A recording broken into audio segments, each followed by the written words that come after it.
최근 뜸했던 조국 전 장관인데 오랜만에 입을 열었습니다. 한 매체와 인터뷰를 했습니다. 조 전 장관이. 아무래도 이 인터뷰의 관심은 본인 의혹을 수사했던, 그리고 지금 현직 법무부 장관인 한동훈 장관을 조국 전 장관이 어떻게 보고 있는지 이런 여러 얘기에 집중할 수밖에 없었는데요. 제가 그 화면을 준비했습니다. 이교신 위원님도 비롯해서 민주당 의원님께서 저를 많이 응원해 주셨습니다. 그때 참 감사했고요. 그런데 제가 조국 수사를 한 이후에 저에 대한 평가가 180도 달라지신 것 같아서 저도 안타깝습니다.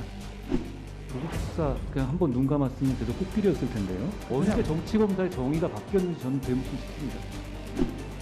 윤석열 대통령의 6개월을 보면은 부정적 지지를 하고 있는 건데요. 그에 대해서는 제가 언급을 안 하는 게 좋겠습니다. 법무장관을 해본 사람의 입장에서 이 한동훈 장관의 6개월은 또 어떻게 보시는지. 언급하지 않도록 하겠습니다.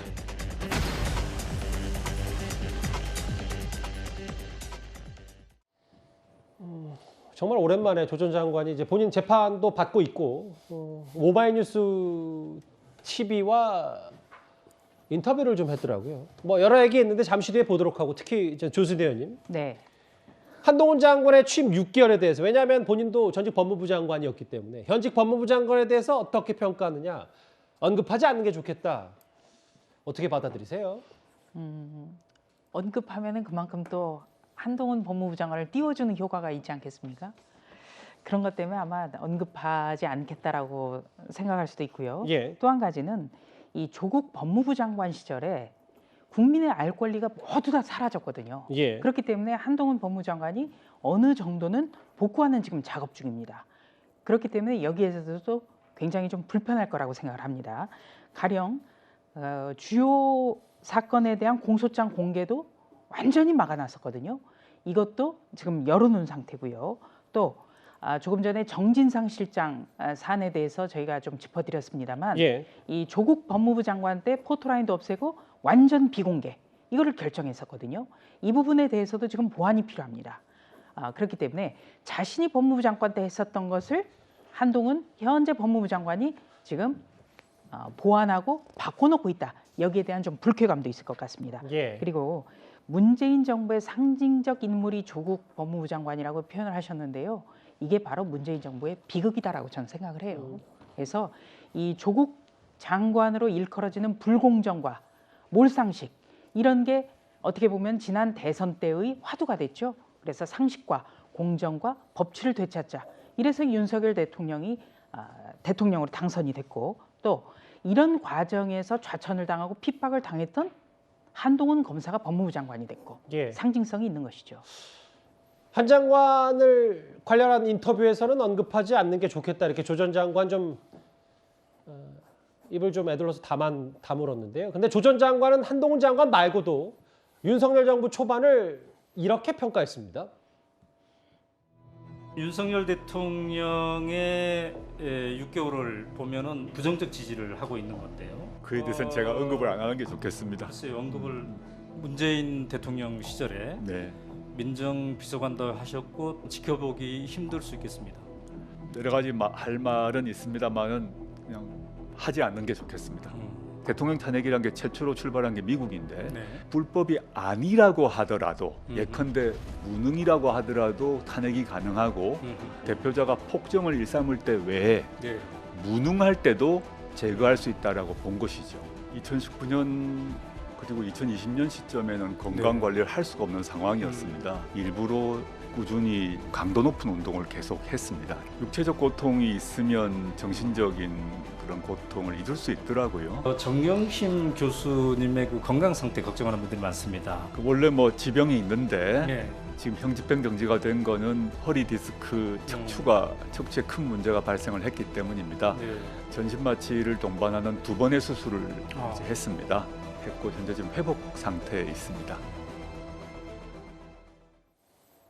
윤석열 임기 초반 어떻게 평가하느냐. 뭔가 말을 안 할 것처럼 하다가 조 전 장관이 이 얘기를 했어요. 미국에서는 대통령 무능도 탄핵이 가능하다. 제거라는 표현을 썼는데 어떻게 좀 들으셨어요? 정확한 워딩은 저게 아니고요. 저것만 보면 이게 미국은 무능도 되고 우리는 안 되는 것처럼 볼 수도 있는데 예. 정확한 워딩은 탄핵이 최초로 출발한 곳이 미국이다. 맞아요. 이 말은 맞아요. 근데 뒤에 보면 무능도에 탄핵 사유가 된다. 이렇게 돼 있잖아요. 예. 이걸 이렇게 일반 국민이 보면 우리나라도 이게 무능하면 탄핵이 되나? 이렇게 오해할 수가 있는 문장 아닙니까? 근데 이거는 명백하게 우리 헌법이나 판례에 반하는 거예요.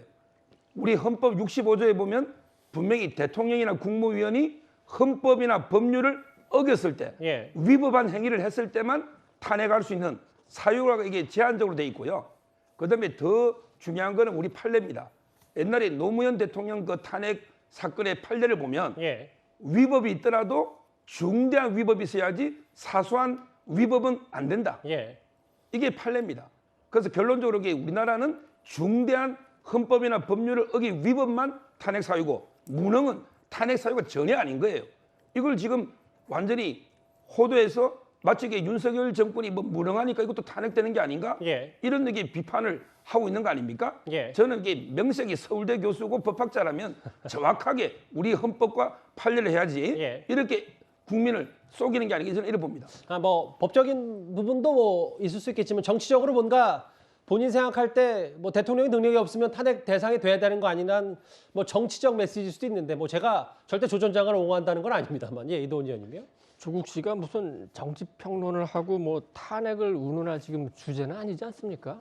뭐 법학자라는데 얼마나 그 미국의 정치 시스템에 대해서 아는지 모르겠는데 미국 헌법에 탄핵과 관련된 조항은 있어요. 그렇지만 미국의 이스태블리먼트 그 지도층의 합의는 뭐냐면은 예. 그런 탄핵은 하지 않는 게 옳다. 탄핵을 하게 되면은 우리의 정치 시스템도 망가지고 국민의 분열이 너무 크다. 그래서 닉슨 전 대통령도 탄핵 직전에 사임을 택합니다. 예. 그리고 이후에 빌 클린턴 대통령이라든지 도널드 트럼프 대통령 때도 탄핵 시도는 있었지만 예. 하원에서든 뭐 여론에서든 결국 그 탄핵 시도를 막습니다. 왜냐? 대통령을 탄핵하게 되면은 그 후유증이 너무 크거든요. 우리가 지금 경험하고 있지 않습니까? 예. 박근혜 전 대통령, 그에 앞서서 노무현 대통령에 대한 탄핵 시도, 그런 것이 지금 이 정치의 갈등과 분열을 더 조장하고 있는 거 아닙니까? 그래서 어떤 정치인이든 또 지식인이든 탄핵, 특히 그것이 대통령에 대한 탄핵이라면은 예. 말 한마디를 조심해야지 저렇게 함부로 입을 놀려서는 안 되는 겁니다. 예. 논평의 취지는 존중하면서도 아무리 국회가 지금 정치권이 여러 설전이 있다고 하면 저희는 또 본격을 지켜야 되니까 아까 두 가지 얘기 그러니까 정치 평론할 주제보단 자격이 되냐라는 정도로 순화를 하고 뭐 저런 발언해서는 안 된다 이렇게 제가 좀 진행자 입장에서 순화를 하겠습니다. 사실 조국 전 장관도 일단 말을 아낄 정도로 야권 입장에서는 한동훈 장관이 제일 타깃 목표이면서도 때리면 태질수록 커지는 존재감 때문에 딜레마이기도 할 겁니다. 그런데 어제 예결위에서는 이런 장면이 하나 나왔습니다. 자녀가 쓴 기고문 중에 의원님, 제가 지금 청문회가 아닌데 예산결산위원회에서 이런 질문 꼭 받아야 되는지 조금 애매하긴 한데요. 제 활동하고 개인적인 있고 자녀에 관한 거잖아요. 저는 예산에. 국민의 또 관심사이기도 하잖아요. 법무부 장관님. 답변하세요. 제가 지금 보도를 보고요. 전화해서 이게 뭔지 물어봤습니다. 말씀드릴 수 있거든요. 아니 법무부 장관님, 국회의원의 질의는 여야를 막론하고 국민을 대신해서 질의하는 것이고 예산결산위원회라고 해서 예산만 이야기하는 건 아닙니다.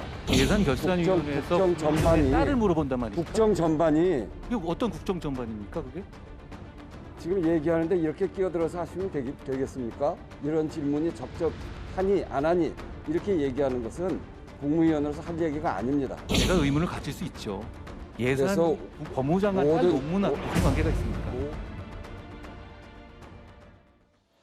글쎄 야당 의원들이 좀 의식하는지 모르겠습니다. 한 장관에 대한 막 질문 공세는 예전만큼은 안 하는 것 같아요. 그게 뭐 전략적인지는 알 수 없지만. 근데 이승우 변호사님, 한 장관 말처럼 예결위에서 한동훈 장관의 딸과는 무슨 관계인지 뭐 그 부분은 한번 짚고 가야 되는 건 아닌지 모르겠습니다.